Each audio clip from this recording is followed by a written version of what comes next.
రామోతు తిరుపతిస్వామి, నెల్లూరు జిల్లా కొండాపురం మండలం, ఆదిమూర్తిపురం విలేజ్. మేము సింజెంటా కంపెనీ నుంచి యాంప్లిగో అనే మందుని కొనుగోలు చేసాం. కలిగిరి అంకిరెడ్డి డీలర్ ద్వారా కొనుగోలు చేసాం. దీనికి సంబంధించి ఈ కావల్లో జగదీష్ అనే అతను సేల్స్ మేనేజరు మాకు దీని మీద బాగా అడ్వర్టైజ్ చేసేది. మందు వాడండి, ఈ మందు వాడిన తర్వాత 25 రోజులు మీకు పురుగు అంటూ ఏమీ ఉండదు.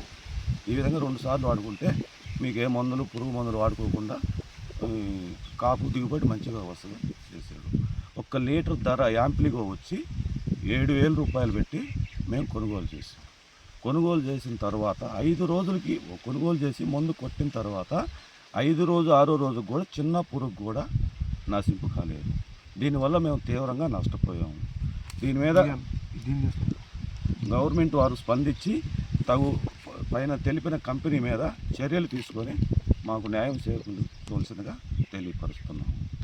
1 ఎకరాకు వచ్చి 4 ఎకరాలకు కలిసి 1 లీటర్ మందు 500 ml కొట్టాము. అయినా వాళ్ళు కొట్టమని 400 అయితే 500 ml కొట్టాము మేము. అయినా కానీ అది పనిచేయలేదు, మందు పనిచేయలేదు. దీనివల్ల మేము తీవ్రంగా నష్టపోయాం. వస్తుంది ఏంటంటే ఈ యాంప్లిగో మందు సింజెంటా కంపెనీ వాళ్ళది ఎవరు కూడా దయచేసి వాడవద్దు. నకిలీ మందులు వస్తున్నాయి. కంపెనీ వాళ్ళు రైతులను మోసం చేస్తున్నారు.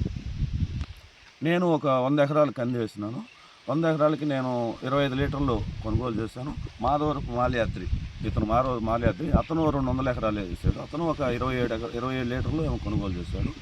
ఇతను గోపితేశు మహేష్, ఇతను 15 లీటర్ల దాకా కొనుగోలు చేశాడు. మేము ముగ్గురు మీద కూడా దాదాపు 400 ఎకరాలకి కొనుగోలు చేస్తాం. ఈ మందు 5 లక్షల రూపాయలు అయింది. 5 లక్షలకు కానీ 1% కూడా మాకు మేలు జరగలేదు.